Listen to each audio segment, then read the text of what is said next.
temenan. Wah, nyenengke ora. Kowe wis nembang, aku wis nembang, Bagong. Lho, Truk. Truk. Kok bola munyuk geger kaya napa, Truk?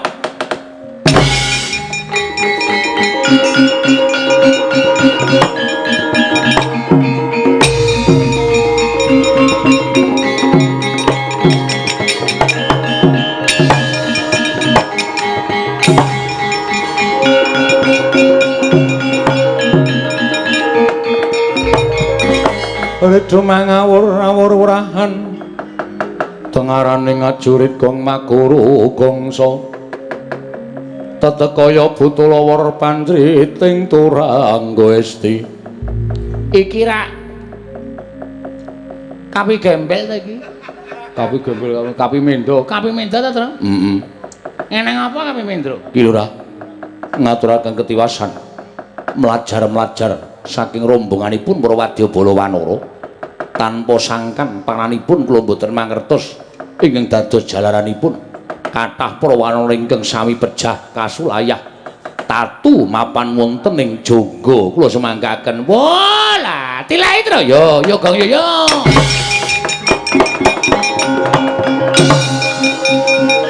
wah janes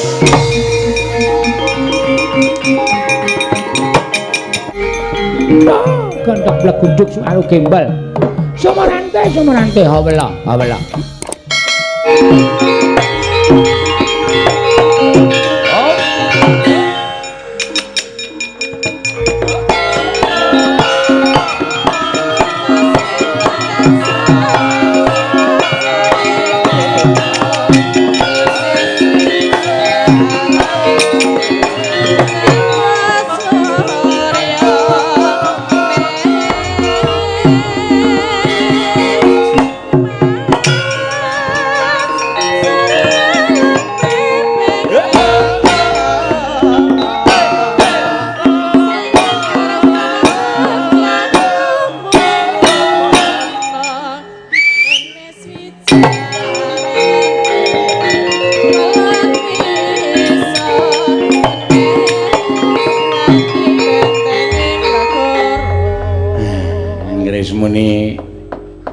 seriale Ramayana niku lumayan ya lurus tanpa nganggo menggak-menggok. Lah witena sapa sing arep nggokke? Ora ana. Ewadene panjenengan Bapak Direktur Bapak Darwito ngersakake Rama Tambak. Kala wau kula sampun nyuwun priksa janjanipun menapa Rama kersanipun ngersakaken Rama Tambak. Saya ingin karyawan Sarjito yang berjumlah 3.000 lebih itu gotong royong bebarengan sesarengan kalian para penggede-penggedinipun mangun tambak ya. Jadi yang diambil inti ceritanya itu keguyup rukunan ning atase mung derajating wanara derajating munyuk ning nek iso diatur iso nyawiji iso yasa tambak mongko nambak segara. Lho ngenten iki filosofi yang luar biasa. Apa awake dhewe ngatasi menungso kok arep kalah karo munyuk menika mboten badhe kelampahan. Menika ingkang dipun kersakaken Bapak Direktur. Matur sembah nuwun. Manjing ya sae leres. Leres mila kathah sanget ingkang sok gawe apa tulisan sing jenenge kirik kae dipakani wis iso manut karo bendarane kok menungso kok ora manut. Nah ngoten nika mula aja nganti sok diasorke sak ngisoring kewan. Mergi saka tabiatipun utawi watakanipun. Monggo sareng-sareng kanthi ulang tahun Rumah Sakit Dr. Sarjito ingkang kaping 37 menika sesarengan manunggal gotong royong guyub rukun supados Sarjito menika saya ngrembaka saya sae lan dados sarana papan pelayanan masyarakat tumrap ingkang sami nandhang sakit. Nah, jan matur sembah nuwun. Menyalipun Ibu Rini ya wis paring dawuh wis ditumbaske seragam batik nadyan ora padha ning batik. Wis padha karo aku ki nek nungkokke ning padha batike padha nek. Rumah sakit mboten sami, mboten menapa-menapa, mboten menapa-menapa. Matur sembah nuwun tanpa pepindhan. Kula nderek memuji mugi-mugi sedaya saged lancar. Ayo karang kawit sore wis diguyur udan kaya ngono, bareng terang saiki. Ayo ku ngapa? Niki ya wis rapopo wis terang. Lan kula matur nuwun dhateng para-para ingkang tasih kepareng lenggah. Matur sembah nuwun anggen panjenengan tresna kaliyan budaya ngantos Jawa-Jawa kados mekaten tasih kepareng lenggah ngrencangi Petruk sedalu natas wonten ing Rumah Sakit Umum Sarjito mriki. Lan ugi tasih 3.300 langkung nonton streaming dalu menika. Mila nadyan wonten mriki ketingalipun sampun radi suda para lenggah ning ingkang mapan wonten streaming tasih kathah. 3.300 nek dilumpukke ning halaman Sarjito niki ya ora muat. Lho mboten muat saestu. Mila ngremenaken sanget wonten streaming menika saengga wayang menika saged dipun ngertosi wonten pundi papan. Matur sembah nuwun, matur sembah nuwun. Monggo jejer kono unit gawat darurat. Dadi mula Pak Banu nalika semana paring dawuh, pripun nggih Mas Petruk supaya aja nganti mribeni unit gawat darurat. Calone ampun didedhepke teng unit gawat darurat. Aku ya matur ngagemaki mawon malah lirih, Pak. Sonaki niku malah lindik tur cethu, tur iso kemluntrung. Malah gumujeng biyaine. Paton mugi-mugi sedaya pinaringana kesarasan ing sami mapan wonten ing Rumah Sakit Sarjito mriki. Sesakitipun inggih dipun angkat lumantar bapak-bapak dokter sing ahli-ahli. Wah, iya saiki penyakit ki werna-werna. Nek biyen menawa ming masuk angin, awak panas ning saiki wah jenenge nganti aneh-aneh nganti ora apal. Werna-werna pokoke. Sing jeneng penyakit balung nek kok wis macem-macem lah. Kelenjar darah putih lan puas ora mumpung gamelane isih kepenak. Nek ya isih muga-muga isih kepenak terus wong ya tak nyambut gawe terus ngendah. Nek ana mletone gamelan malah aku tombok ngrasa ning nong ya bintang tamu wis ora ana. Den bagus sing wis minggat. Ning nong estis keskundur. Matur sembah nuwun. Nembang sing kepenak sing gumyak gareng bagong jedul terus tembangan rampung neruske melu nyambut gawe ling gempuri Gunung Mangliawan melu tambak wah nganti ora adus aku glumut kaya ngene ben sing penting aku ngabakti karo Ndara Rama Wijaya adap tasma aku nyawang slendang biru Neno monggo salah setunggal Bu Pras nggih kenging monggo Bu dan janji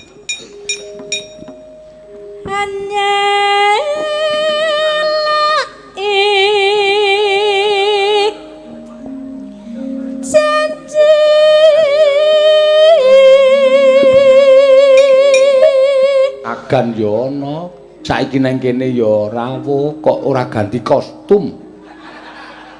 Kudune nek lakon Ramayana iki ya kostume kostum munyuk ngono ki tok kaya pas. Tetep ana janjimu slendang. Srepekipun monggo ya. Karo bapak-bapak sing kepareng lenggah ya terus. Nyuwun ke ngapura kanca-kanca penabuh utamane aku. Iya, sebabe kene iki area dilarang merokok. Aku ket mau klempus. Aku iso kaya ngono. Aku wis matur dokter Acong mau nang jero niki entuk rokok mboten dokter. Bah pripun nggih? Nek mboten entuk kula tak mulih mawon aku.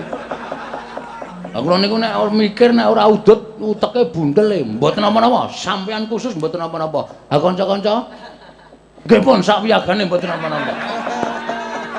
Tidane. Mula nek nganti udarane kotor, udarane ora apik ya nyuwun pangapura. Karang ya piye sing miturut bapak-bapak dokter ya awak dhewe kebal-kebul niki jane le dibatin ora le mayang gitu. Nek ana sing ahli paru-paru, iya. Gagas kowe anggere mandeg nyumet. Jane ora entek akeh kok. Lho, ora entek akeh. Janjane aku nek udut ki anggere tak delehke mati, kuwi tak sumet meneh. Ora kok ganti sebatang entek ngono kuwi ora. Masa? Berarti tegesane isih dawa-dawa. Isih. Ora tokeke aku. Apa dene kowe iki doyan ora? Ya ming aja kokean terus diimbangi. Pak Banu, Pak Dokter Banu le weling-weling bola-bali. Heeh. Nggih rawuh ning gone dhewe. Karo ngepok-pok pundakku timbangi olahraga nggih. Pak Sino, nggih. Oh ya olahraga. Ngepit. Weh. Ya syukur. Saiki sepeda lagi ngetren. Lagi seneng do sepeda-sepedaan. Ha iya. Ya ngono kuwi iso nggo ngetokke keringet kok, Gong. Aku nek sore mesti kudu metu keringetku, Tru. Tenan anggere tangi turu wis ngrampungke gawean sik rada selo sithik kae terus nyengklak pit. Weh.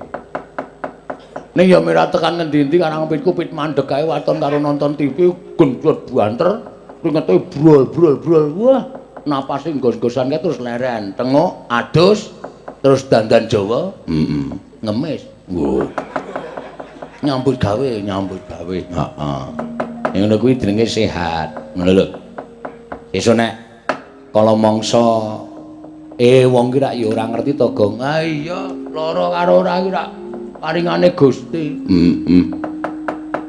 Ngono lho. Dadi ya kejaba saka kuwi ade ndongake para pasien-pasien sing belum mapan ning kene iki lenggah ning kene do rawat inap ning kene diparingi sembuh enggal mari. Kondur nang omahe dhewe-dhewe. Ya ngono kuwi. Ha iya. Aku arep periksa mata aku. Iya. Aku nggo kacamata ora tau kepenerane, Tru. Oh. Iki dandake anyar larang. Weh, tare wangi adol montor. Adol montor tuku kacamata. Weh, nek nek ndi-ndi kanggo kacamata. Ha iya, ning ra nggo montor. Teng sing ireng ae lho. Wah, kae riben kacamata pantai, kacamata panas. Nek mendung aja dienggo. Heeh. Surup tak nggo nabrak cagak anim aku. Saking dene ora. Petro ngopo Mas Gareng?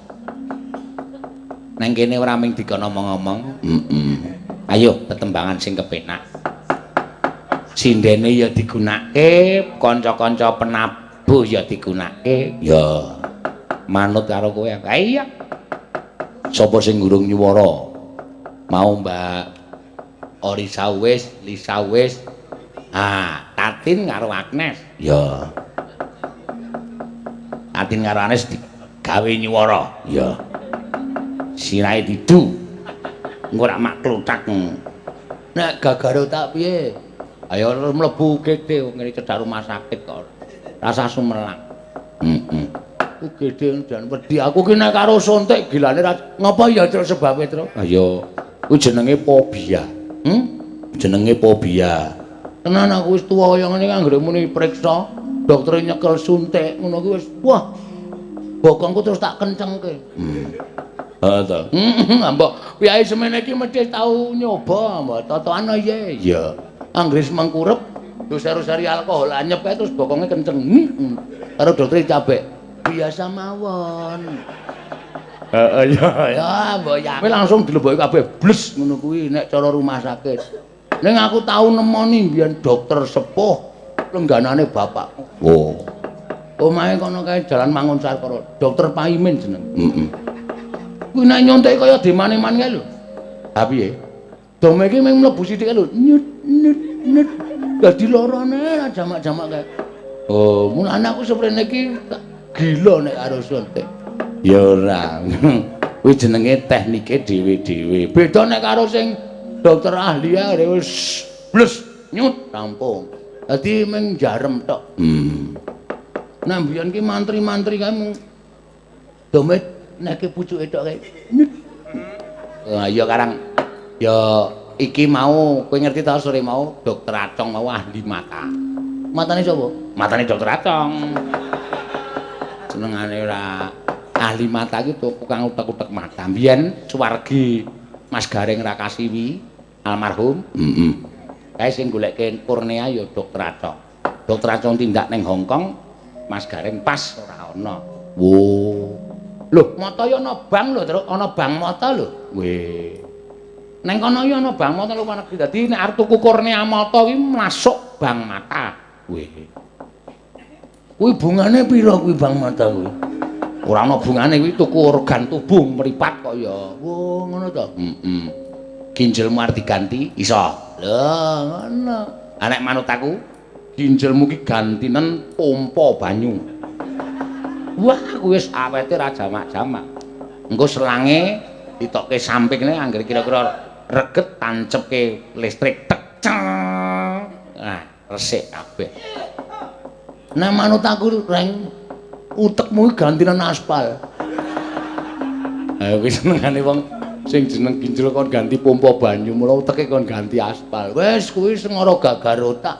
Mbok dinggoli watrek ndasmu. Iblis. Sira mancing ora.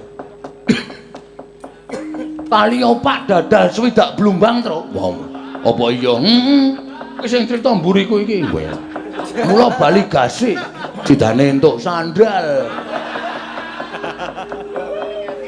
Aku gumun karo kanca-kancaku iki nek muni gedhekke kabar iki kaya mempeng. Wong wis diomongi kuwi hoaks. Sing jeneng hoaks kabar bongki entuk hukum. Iya. Oh, kesusule mulai ngapa ya? Dadalan blumbang.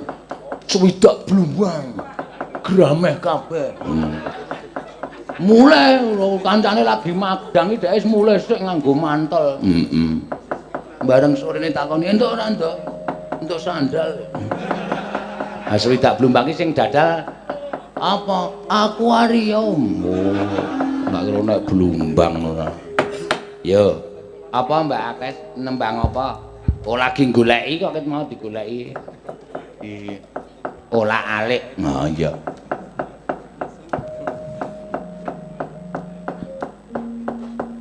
Napa, Pak? Manut. Cineman mawon nggih. Ya jineman ya kena. Jineman ya ora apa-apa, pokoke ming manut. Ora usah sing seru-seru. Ya. Ora usah nganggo gemblang. Engko nek pas wayang bae nek ngene iki ben anteng. Iya. Ketoke meneng-meneng ki akeh lho sing misu-misu awake dhewe. Sopo? Terutama saka UGD kok. Tenan yakin. Ketoke awake dhewe tenang ngono ana sing lagi dijahit ngono.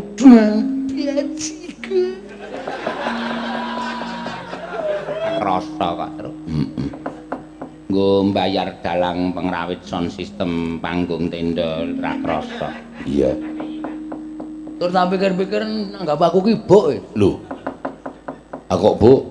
Anakku tau mlebu mrene pindho.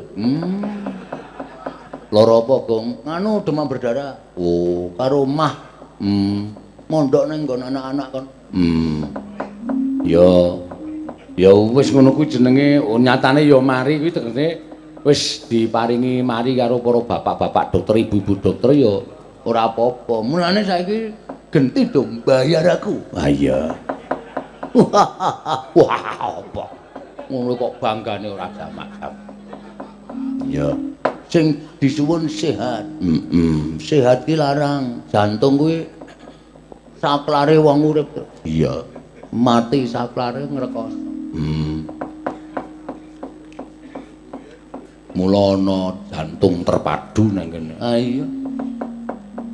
Sing terpadu ki ora mung ibu-ibu dasawisma. Jantung barang terpadu. Iya. Ya.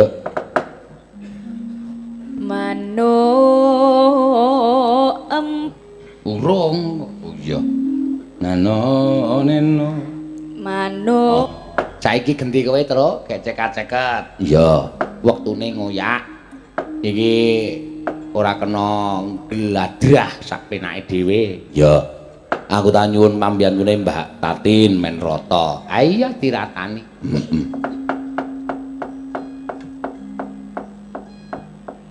Engko gek kari loro. Mbak Wahyu karo Mbak Neti.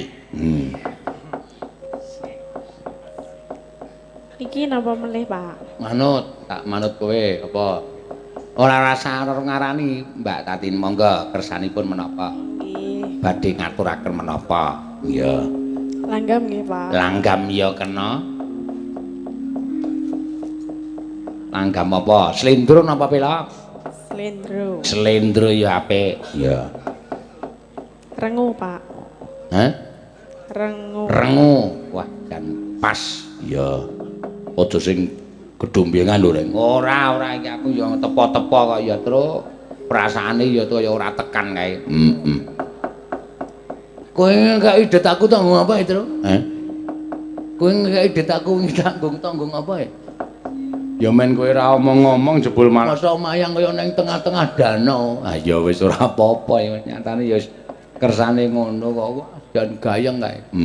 Nah iki wis ora patek iki nyatane saiki wis terang. Iya. Ya sekolahku ndonga. Wo. Amarga ayate dawa. Suwe lek ku maca rampung maca ki wis setengah 1 mau. Oh ayo.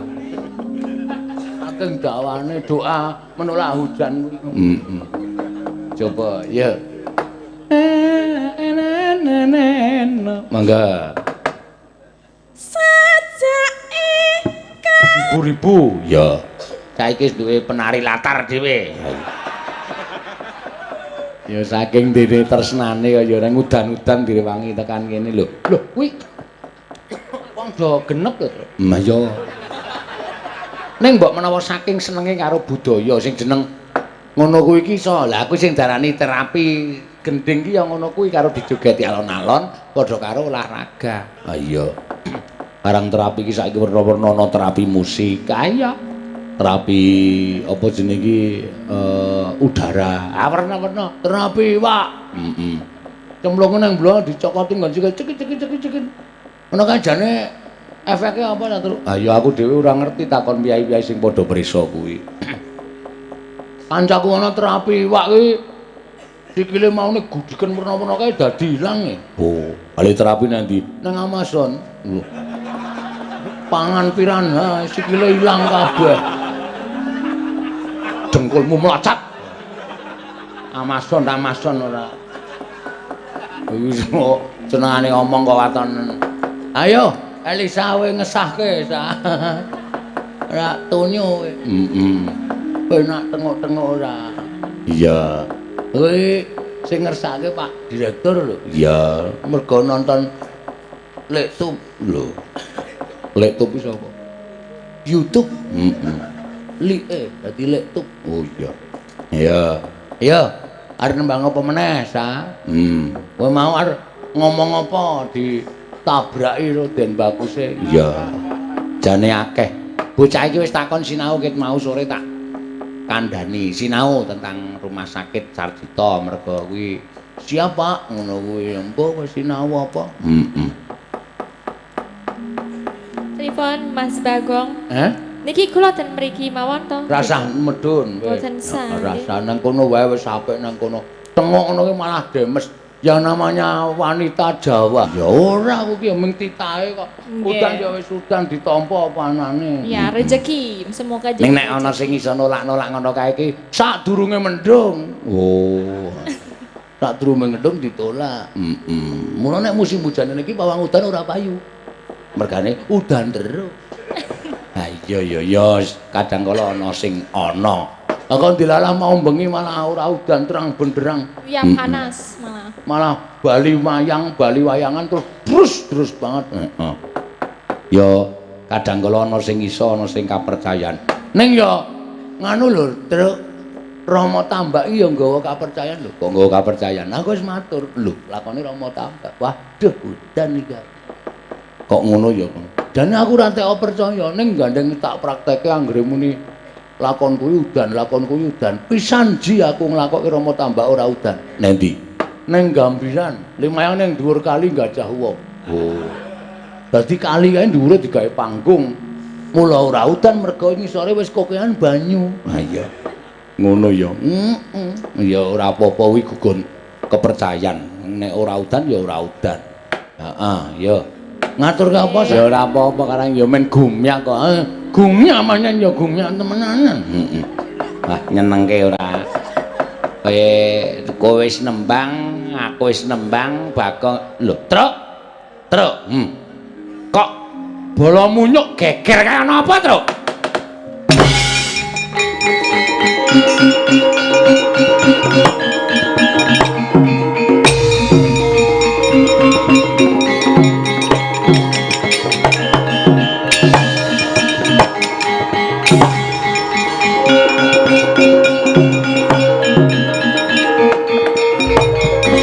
Redo mangawur-awur wurahan tengarane ngajurit gong makuru gongso tetekaya butulawar panjriting turanggo esti iki rak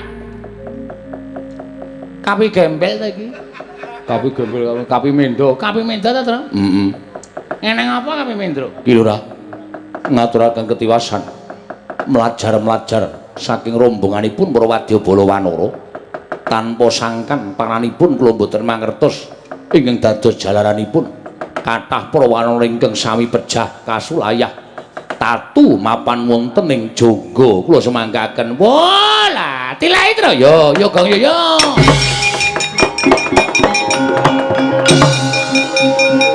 wah janes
Mara dimatke tenan kok.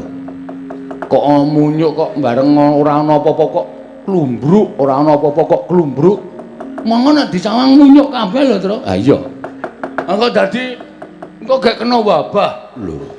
Wabah apa ora? Maksude kena penyakit sing ora ngerti sangan parane terus tekaning pati. Ah, ora penyakit kok nganti kaya ngono. Terus piye iki?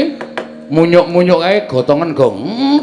Aturna Ndara Lesmana utawa Sinuwun Prabu Rama Wijaya diaturake kon ngleleti ron sing iso nguripke munyuk-munyuk godhong kae. Heeh, kowe ngerti pusakane kuwi, Tru? Iya. Aku tak matur Ndara Gunawan. Wis kono, sewang-sewangan andum gawe. Ya.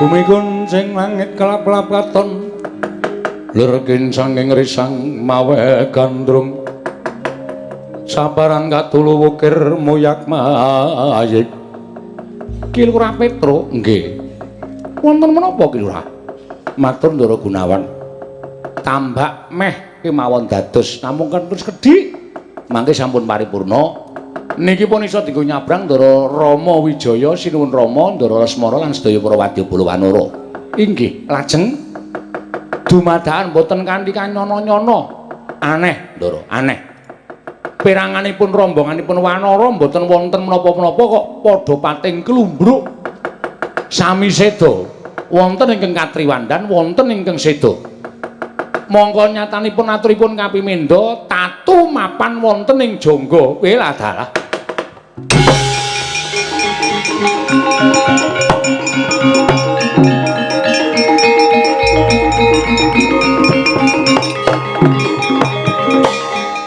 Ki Lurah perjinemanipun Koko Prabu Dasamuka menika maneka warna tur kathah sanget nggih mbok menawi wonten wujuding raseksa ingkang wujudipun ngadidene wanara saenget kula nate ngertos nanging kula supe sinten menika lan kula ugi mboten apal wewujudanipun lah terus peranganipun munyuk dipun klempakaken dipun titipriksa kapurih mereh kaliyan dipun teliti buntutipun yen boten gadah buntut yen boten saged mereh cetha menika ing jalari pejahipun para wanara oh siap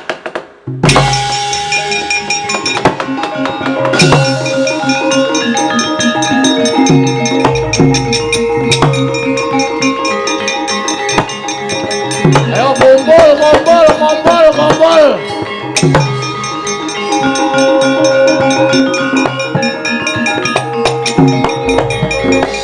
Ayo, mboko siji. Iki kersaning Sinun Prabu Rama Wijaya do leren terus arep dikon do maem mumpung yaene. Ayo munyuk-munyuk lanang wedok ora apa-apa gedhe mangan. Ayo ge wis. Ndak selak klingsir mengko. Nah, ayo rene siji. Sapa iki? Kula Kapi Saroba. Kapi Saroba iki Lurah. Menawa pangling kalian kula. Ora perkara pangling, ning ki wajib pendataan. Oh inggih. Munyuk tenan, munyuk saestu, mere.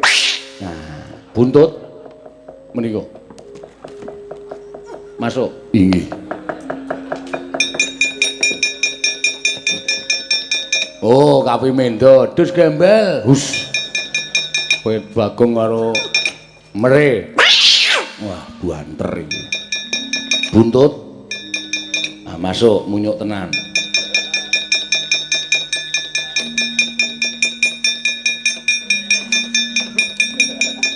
Oh, Kapi Gareng, dasmu ya. Kene iki mung liwat kok ora. Ora ngrisu-ngrisu to reng gila iki.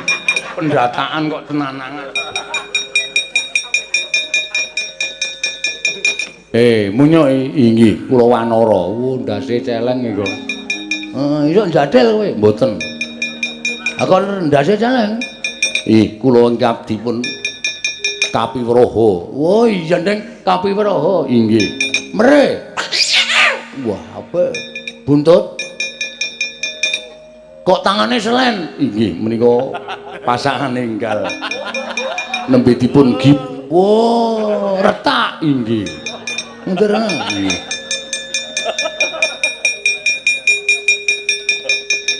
Sapa iki? Kula Kapi Cacing Kanil. Cacing Kanil? Oh, nggo campuran geblek, mboten. Ayo mere. Buntut. Masuk.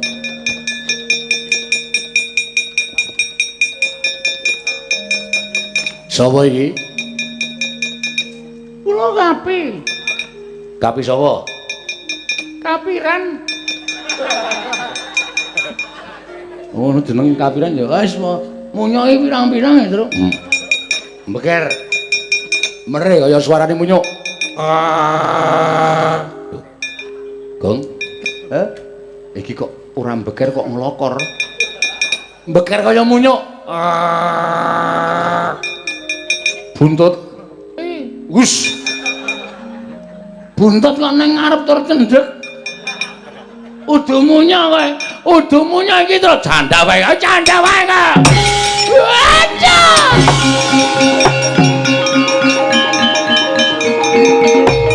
Terus.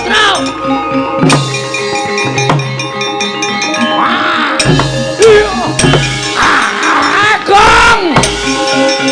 Wah, wadah.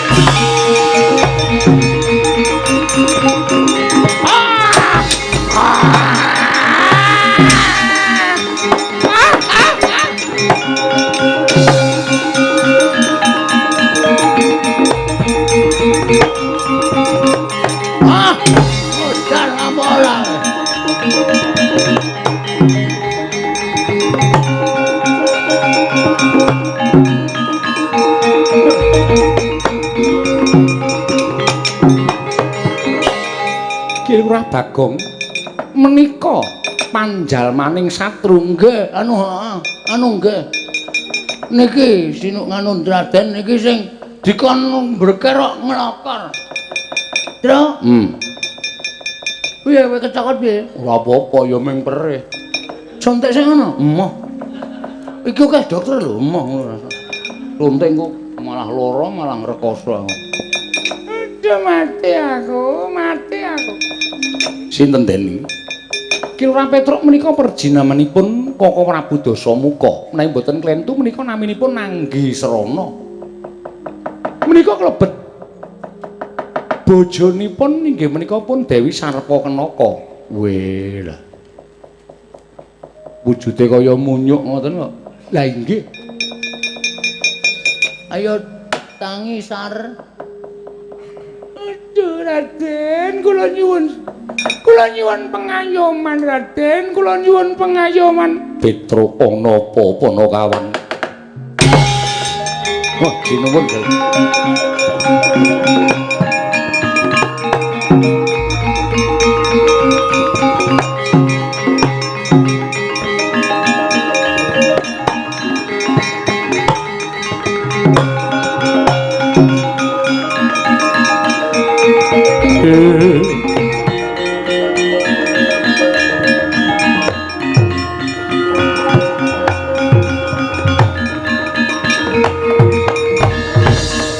Marenos mubang pangaruna kadinetrane nganggo rapo sabdaning kukiloring kanigara sageter kene donganing kunglir wuwu sing pene panca Yayi Gunawan Yayi Haryo bali eneng apa nyuwun pangapunten sinuwun ngaturaken ketiwasan bilih Wadyabala Wanara ketelusupan mata pitayanipun Kanjeng Koko Prabu Ngalengka.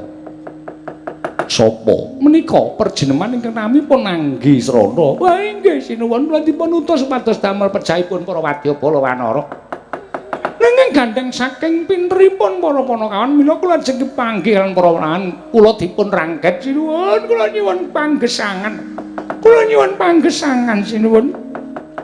Yen ngono kuwi ingkang gawe geger bangsaning Wanara inggih kasinggihan mekaten Anggisrana kula wonten maring adhawuh supaya ngerti yen to Prabu Rama kuwi tansah paring pangapura marang sapa wae ingkang wis ngakoni luput Gusti sing gawe jagat wae menehi pangapura marang titahe mongko ora nyawang titah mau tumindak dosa apa ora apa meneh Rama Wijaya kuwi mung titah sewantah ing mestine kudu menehi pangapura kalawan wong sing wis ngakoni dosa. Aduh matur nuwun matur nuwun. Sira ndak parangake bali marang negara Ngalengka. Ngadepa Prabu Dasamuka. Nanging sadurunge sira bakal ndak paringi bebungah wujuding curiga. Ya mung emane curiga iki durung ana wrangkane matur marang Prabu Dasamuka supaya maringi wrangka curiga kuwi mau Anggisrana.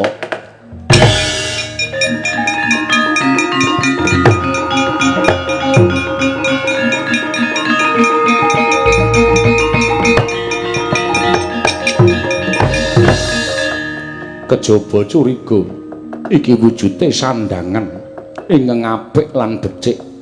Iki ndak paringake marang kowe. Sawise tekan negara Ngalengka matur marang Prabu Dasamuka yen to kabeh iki peparing ingsun. Supaya Prabu Dasamuka weruh marang kahananing Prabu Rama Wijaya. Aduh mboten nginten menawi paduka Gusti kula Prabu Rama Wijaya menika tuhu. Nalintur ingkang berbudi pawalaksana.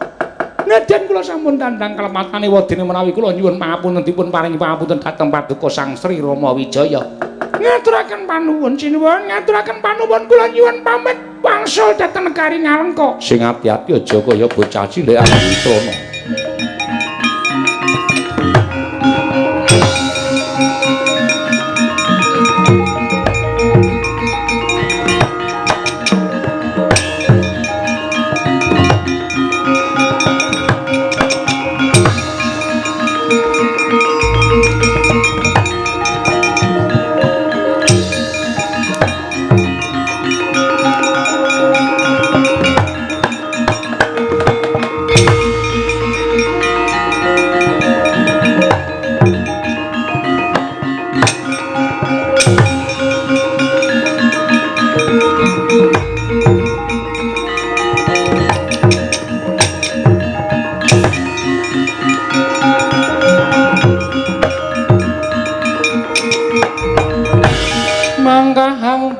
Sesumbar lindhu bumi gonceng kumaludhuk guntur ketup lumembak penyugang kumambang dosang Wisnu Bathara kang ngarsa nglebur wiyati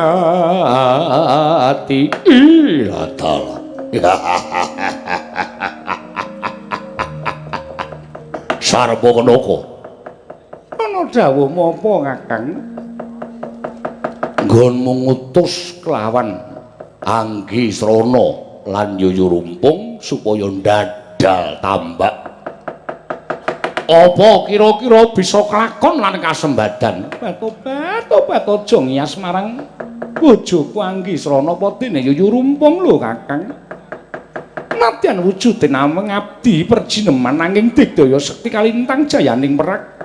Ndak kira dina samengko ngenteni sedina menawi bakal ana kabar yen to wadya baraning Prabu Rama wujud wanara padha kendang digawa alun samudra Indi ingkang nalika semana ditambak dening Prabu Rama Wijaya. Biak.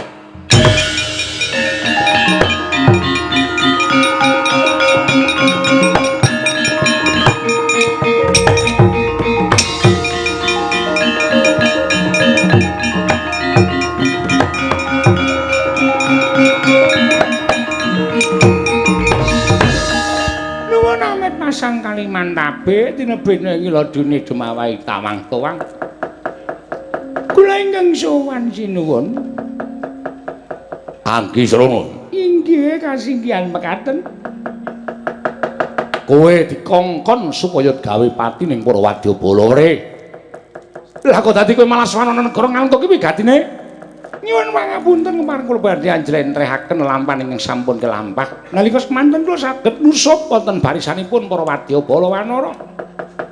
Kathah ingkang sami pecah, blasah kasulayah awit boten mangertos bilih kula menika panjal maning perjineman. Awit wujud kula ingkang sami kaliyan para wadyabala wanara. Yo, terus sasampunipun mekaten nyuwun duka sinuwun kula dipun pikut dening panakawanipun Prabu Rama Wijaya tumrap dipun nadhepaken dening Sang Prabu Rama Wijaya. Nalika semanten kula sampun boten gagas gesang, wontenipun namung gagas pejah awit badhe kapidana dening Prabu Rama Wijaya. Oh, lha kok jebul mrucut saking gembolan. Mrucut saking panggerbaning manahipun ing abdipun Anggi Srana. Gusti nyuwun pangapunten. Sang Sri Rama Wijaya menika tuhu Nalendra ingkang berbudi bawa laksana.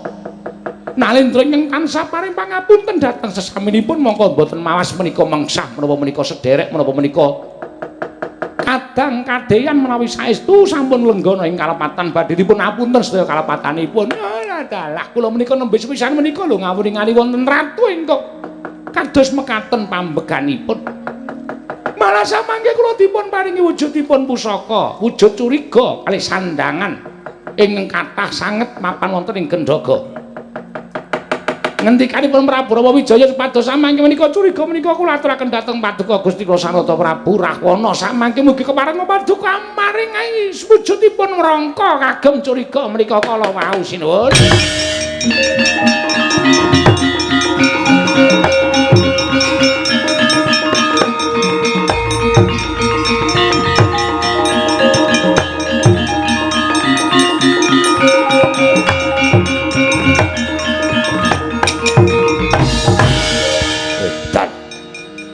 Wah, keris apike kaya ngene kok diwenehke karo Anggi Srana. Iki keris sing Nalendra. Iki agemaning ratu diwenehke karo kowe, bejo temen kowe. Kowe ketemu karo pawangan sing jeneng Rama Wijaya, sing tok anggep ratu bawa laksana, ateten ati suci pepayung budi rahayu. Seneng menehi pangapura karo wong sing luput. Nadyan kuwi mungsuh nanging diwenehi pangapura. Ucape Rama mau piye? Ucape Rama mau piye? Aduh, panjenengan dados paringi wrangka dhateng pusaka menika. Wrangka? Inggih. Wrangka keris iki? Inggih. Nyo wrangkane iki. Wah! Panjang.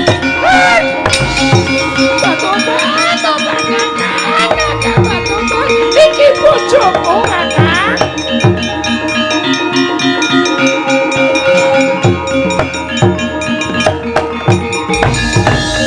Iki bojoku, Kakang, iki bojoku. Iki bojoku lah kok tok pateni. Tobat.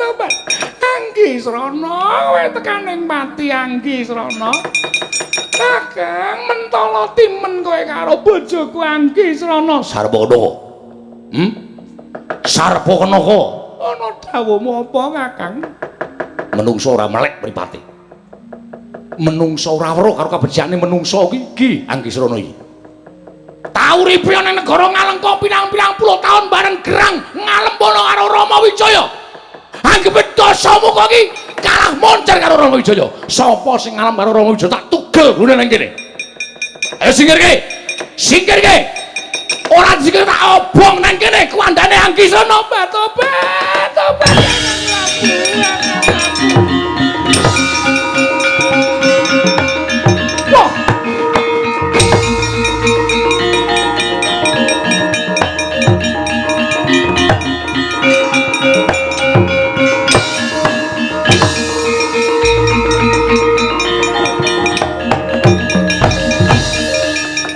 Wijaya piye kebangetan nggonmu wis mentala marang bojoku Anggisrana tekaning pati pemareming lair batin kowe wis ora ana mangka wong golek wong kaya ngono kuwi iki angel wonge cilik ning gedene ora jaman angel mula tresnaku lair batin karo Anggisrana tobat Rama Wijaya wadya balawan ora ampiak awor-awor iki kadang nata ngalengka rep Dewi Sarpa kenaka legane atiku.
Langaning kalanggan Aglar pandan moncar tinon lir kekonang surem sorotitan padang kasor lan pajaring purnameng gekono dasari mangsa katiga Yayi Narwati wonten dawuh sinuwun pun ngakang ngaturake panuwun ingkang tanpa pepindhan dene-dina samengko wis katon dalan ingkang anjok ana ing gisiking negara Ngalengka tegese para wanara nggone wis padha guyub rukun temandang karya bebarengan wis paripurna wis nyaketi paripurna mula kang sangka kuwi Yayi Narpati saka gedhe-gedhening parimaning ingsun sira Yayi Narpati ora bakal kendhat tansah bebarengan kelawan nata Prabu Rama Wijaya nun ngestaken dawuh Yayi Gunawan, iya wonten timbrane ngadhawuh. Sawise panjenengan ingsun keduga nyabrang Samudra Indianjok marang negara Ngalengka. Wiwit dina iki pun Kakang nata Prabu Rama Wijaya bakal ngilani sarta ngukur marang sepira jembar rupake negara Ngalengka. Iya ngestaken dawuh paduka. Kanjeng Sinuwun Prabu. Ing rai namung mastuti dawuh paduka Yayi Narwati wonten dawuh.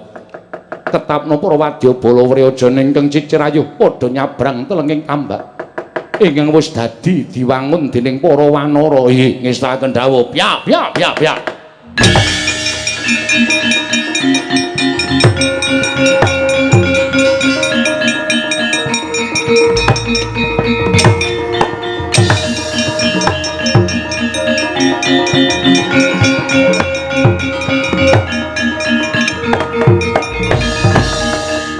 Kapiyanila sinuwun kula ingkang sowan sewu-sewu kalepatanipun ing abdi diagung pangaksama ana parigawe apa dene sowan mongko tanpa tinimbalan sepinten dosa kalepatan kula nyuwun pangapunten sinuwun ingkang sekawit para wanara meh kemawon sami suka parisuka mangun sukani manah awit anggenipun nyasa tambak sampun meh paripurna dumadakan tanpa sangkan paranipun tuwin boten wonten alun ageng ingkang gempur punang tambak.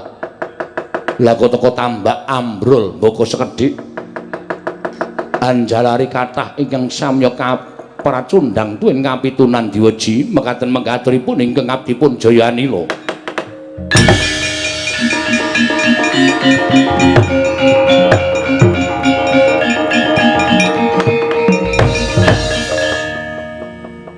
Yayi Gunawan wonten timbalan jumbuh lawan aturing Jayanila yen to tambak sithik mbaka sithik ambrul wekasan akeh wanara ingkang padha kapitunan apa ingkang anjalari mongko atur Yanila ora ana ombak gedhe ingkang anempuh telenging tambak lah kok teka dadi jebul mbaka sithik mangsa borong siadi kadangipun Kakang nyuwun pamit tambah mestu sinuwun.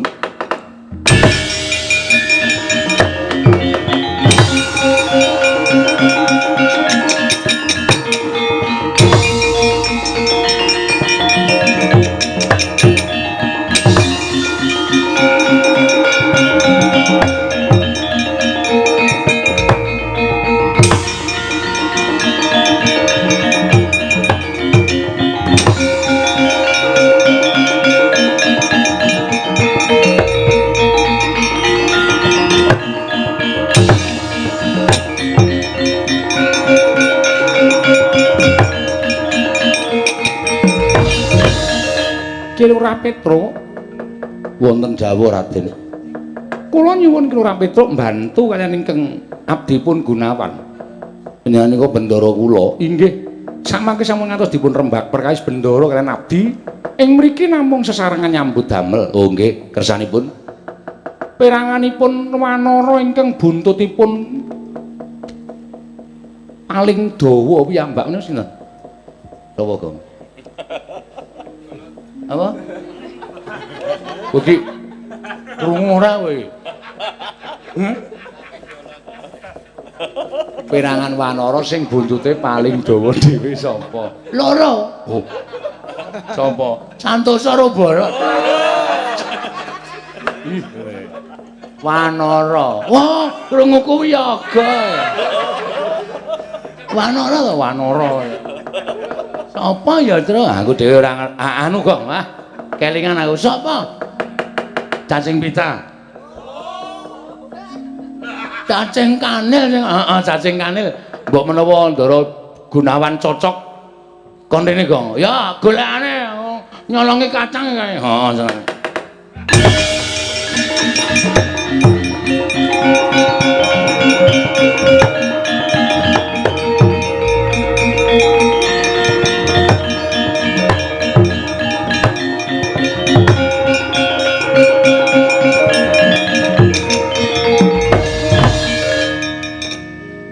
Iki sapa?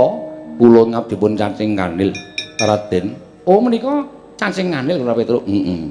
Lha lho, buntute diunter-unter tekan dhuwur. Wah, dawa banget. Kapi Cacing Kanil kowe tak utus. Ih, paringipun Raden. Nyemplunga jroning segara. Oh inggih. Ning buntutmu tinggalan dhuwur. Lho.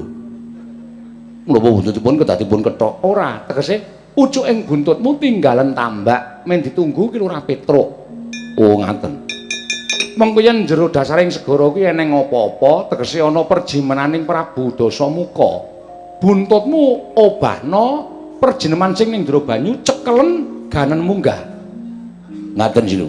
Iya ngono wae Cacing Kanil. Nggih, ngestaken dawuh nyuwun pamit monggo ki Lurah Petro. Sik. Aku ki duka kok mengko nunggu buntut. Pucuke niki to? Iya. Aku nameng pucuke. Kene aku sing seneng pucukan kene. Wis tak tunggone Nel, rasa tak tunggonane Nel, cenil. Rasa kuwatir wis. Arep kepiye kowe? Arep kaya ngombe obat to ya? Rasa kuwatir Nel, tak tunggone Nel. Nggih.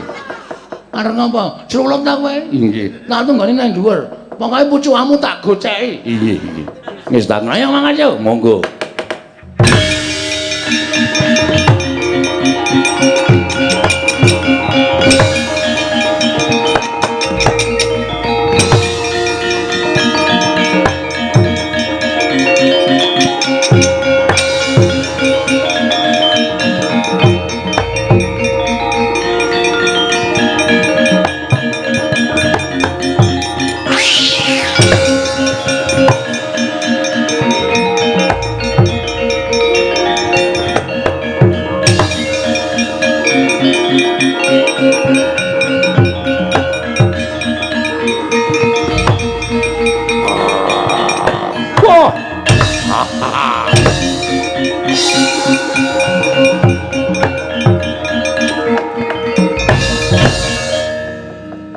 Mongso padha ngerti ya karo aku mapan ana ing dasaring segara.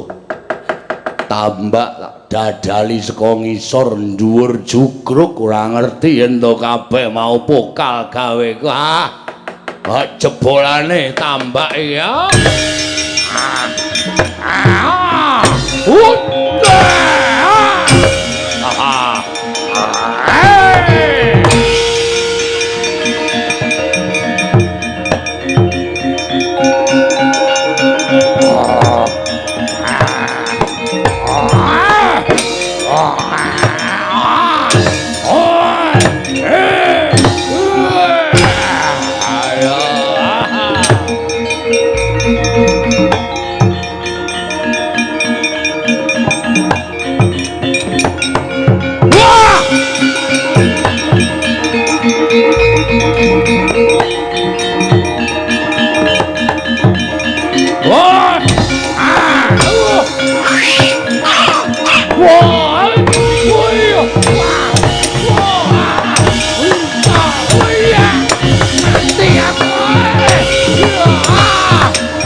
Ngandel ora.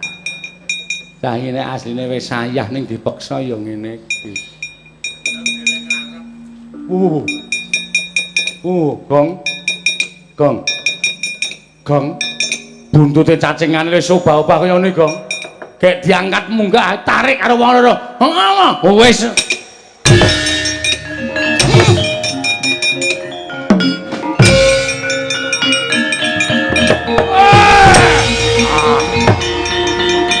Wah, lah kae apa?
Den kroyok dening Wadya Balawanara nalika semanten